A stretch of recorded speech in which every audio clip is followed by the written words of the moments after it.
Hey, this is Gene from the Assisted Living Network, and we're going to talk about overbuilding in the assisted living industry. A lot of people today are now saying that there's overbuilding, too many beds being built. And I want to really look at the statistics, I'm going to look at the profit margins, and I'm going to look at the opportunity going forward from here. Number one, the statistics. Baby boomers, 77 million baby boomers were born in America. And those people are the people born between 1946 and 1964. Now, it didn't just start and it didn't just stop. There's people on both ends, but this baby boom right after World War II is a phenomenon that happened. When you look at charts and graphs, you literally see a spike of population. Now, those people, 1946, those people are now 80 years old, right? They're getting older. No, they're not even 80. When you talk 1946 to 2018 today, they're 72. 71, 73. They're not in assisted living, but the 80-year-old, the 85-year-old is. So it could actually be some of those later on baby boomers' parents that are in assisted living, or it could be some of those baby boomers today. But typically the front edge of the baby boomer, what we call that silver tsunami of seniors that is coming our way, they're not in assisted living yet, but they will be, they're coming. That's the huge, massive opportunity. But when you break it down, the statistics work this way, 77 million baby boomers. Now, if you're like me, you look at numbers and say, well, hey, what about the people that have died? They've died. How many of those 77 million? Well, about 12 million people out of the 77 million baby boomers have passed away. They've died. They're no longer with us. But according to the 2010 census, 11.6 million people, seniors, 11.6, 65 and above, have moved in and now live in America to replace them. We're virtually at the same spot, 77 million. So break it down, that's an average of about 10,000 people a day are turning 65. Now, as I said, a 65-year-old isn't in assisted living. But here's the next stat that you need to know. This is critically important. 4,000 people a day on average are turning 85. That's your key demographic. By the time somebody's 85 years old, and that's kind of the average age in an assisted living home or facility, that person has a lot higher propensity for needing this level of care. Now, only about 10% of all seniors are in assisted living, but when we talk about 85-year-olds, and I want you to do the math, 4,000 a day, 30 days in a month, that's 120,000 in a month. 12 months, that's 1.4 million people a year. This year are going to turn 85 years old. Right now, when you count up all of the beds, whether they're filled or vacant or being built, all together in America today, big box or residential assisted living, whether it be home-like or actual home, there's about 1.4 million beds, period. So not every senior needs a bed, but there's only enough for the seniors that exist today, and those beds are now being increased, overbuilding. So when we talk about overbuilding, I want to give you that scenario because in 2009, the market had tanked. By 2009, all of the commercial residential assisted living building had virtually stopped. They said, that's it, these projects, we cannot continue financially, economically, it doesn't make sense. Then as we came out of the bottom of that recession, the building started up again. Those beds filled quickly. There was a pent-up demand because all the new seniors coming online didn't have a bed to move into. So once the building began again, those beds got filled, and now, because the money is so good, the profits are so high, the hedge funds, the private investors have gotten into this with hundreds of millions and billions of dollars, and now they're overbuilding on the big box facilities. Now, make a distinction between big box and the residential, and I'll give you that stat in a moment. But the overbuilding on the big box facility, yes, does exist in some markets. In other markets, there's an absolute dearth and need for beds. So in some areas it is overbuilt, in others there still is a huge need. So it's still local, not just state-wise, but community to community. The next piece is if you're coming in with a brand new state-of-the-art facility, well, more than likely people are going to want to move into that facility versus the old one that's been around since the 40s that used to be a mental institution and is still green on the inside and smells like a hospital and so on. So old inventory is going offline and being replaced with new inventories. Even though there's overbuilding, it is being filled by people, and some of the new is replacing the old and being repurposed over here. It may be cheaper or better to build something new than it is to fix up the old. Many times that has to simply be scraped away and replaced. So Overbuilding in the big box facility, yes, it is happening in some areas, but not all over the country. In some areas, it's just catching up with the demand that exists today.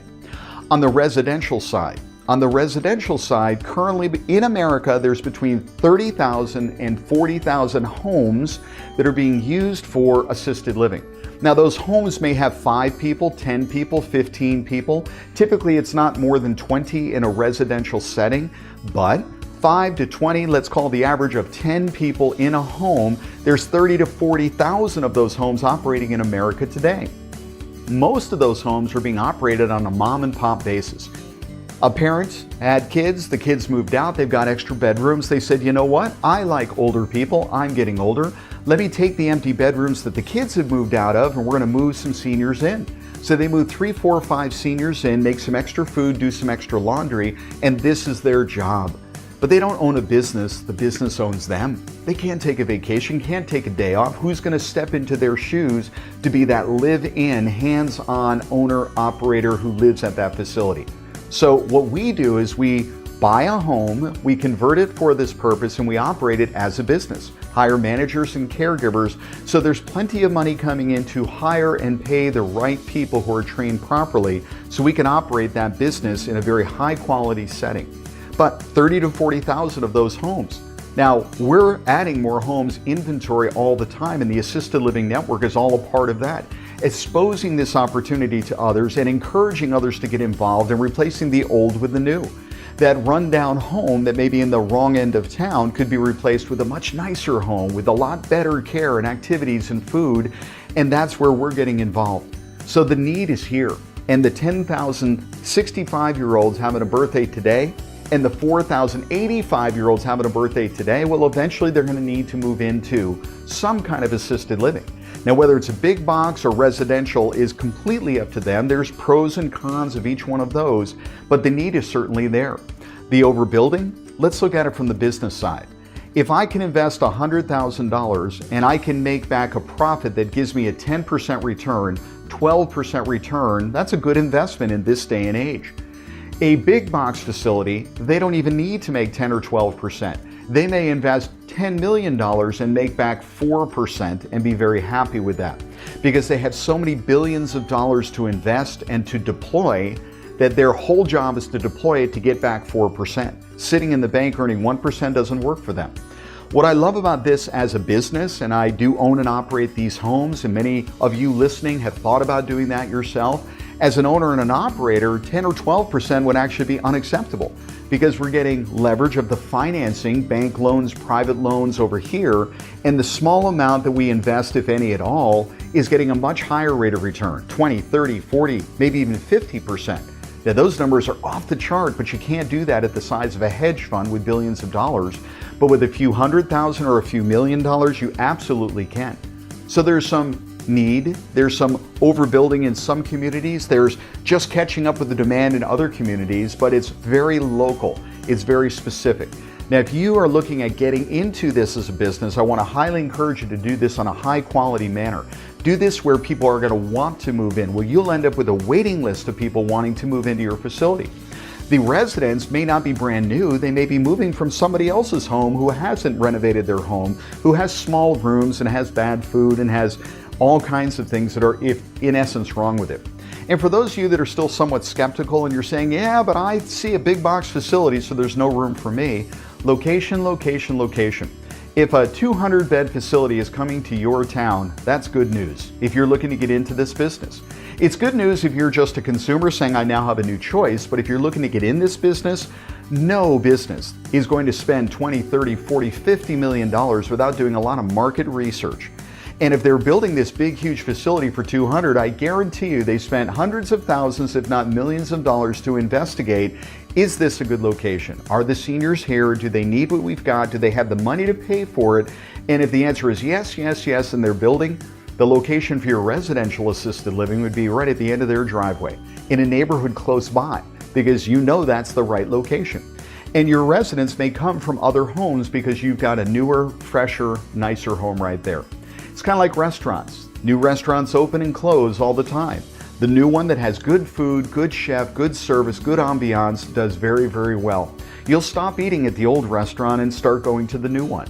But if the old restaurant hasn't updated, the chef is not paying attention, the service is terrible, eventually people stop going there. So even if you have some homes that have closed in your area and your assumption is overbuilding, too much supply, it could just be because they're not good at operating or running that business itself. I appreciate you listening. I'm looking forward to sharing with you again, and I want to encourage you to always do good and do well. If you like what you've seen and heard, please subscribe.